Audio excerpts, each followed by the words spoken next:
land has a deep and complex history that was shaped not just by warriors and traders, but by also powerful traditional rulers whose influence spanned across centuries. From spiritual priest kings to bold resistors of colonial rules, the legacy that these people left still echoes till today. So in this video, we are going to look at most influential Igbo kings and rulers who shaped the history of Igbo land.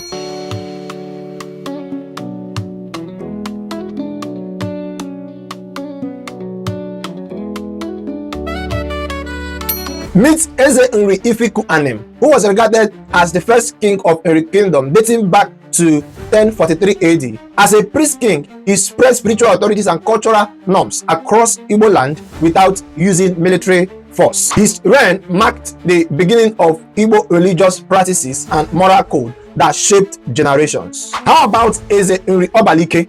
Eze Nri Obalike was the last king of Nri Kingdom before the interference of British colonial masters. He resisted the colonial attempts to control the sacred Nri institutions and refused to bow to Queen Victoria. His resistance marked the end of Nri's widespread influence, but cemented his legacy as a peaceful spiritual authority. Here you have Jaja of Opopo, whose original name is Jubu Jubaha, who was born in Amibo, which is today's Imo State, sold into slavery, later rose to become king of Opopo in 1870s. But because he controlled major key palm oil trade routes and defied British economic manipulation, he was tricked into an exile and later was killed by the British colonial masters. But even at that, he is also regarded as a symbol of African resistance to British colonial rules. Now, let's have Obi Okosiwan of Onitsha, who was a traditional pioneering leader in the early 20th century, who helped to modernize Onitsha and worked closely with colonial administrators to protect Onitsha's interests.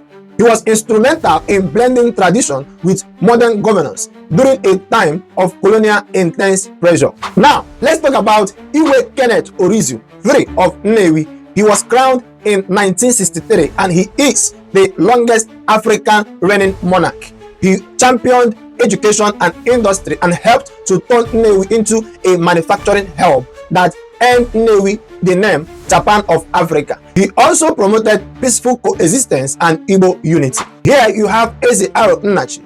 Eze Aro Nnachi is from a place in Rivers State called Ekoyi, who became a founding father of Aro dynasty in 17th century.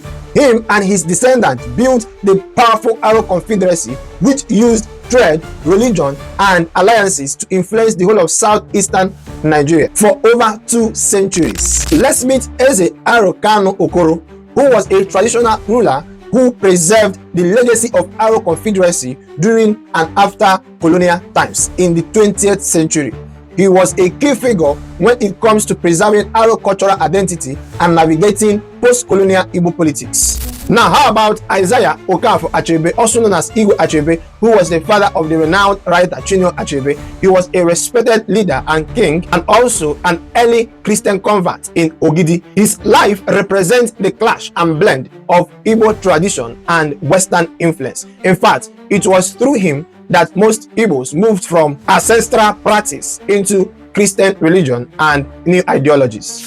Meet Eze Nwachukwu of Ngwaland, who was a prominent traditional ruler in the region of Aba. He was known for his resistance against colonial taxation and policies, especially within that period leading to Aba Women's Riot in 1929. He symbolized defense of indigenous governance and community autonomy. The last but not the least is Obi Nnemeka Alfred Achebe, also known as Obi Okosu II. He was crowned in 2002. He is Harvard-educated former chief executive and the current Obi of Onitsha. He is known for his diplomatic leadership, cultural preservation, and advisory role to Nigerian government and international bodies. These rulers were not just symbols of tradition, they were visionaries, reformers, and defenders of Igbo identity. Their stories remind us of our proud past and the values that keeps guiding us as Igbo people. Which of them stood out for you, and are there others we couldn't mention? Let us know your thoughts and opinion in the comment section. Meanwhile, if you find this video insightful, please do not hesitate to smash the subscribe button. Like this video so that YouTube can show it to more people. Thank you for always coming back to watch our videos. My name is Uche and this is Gist TV.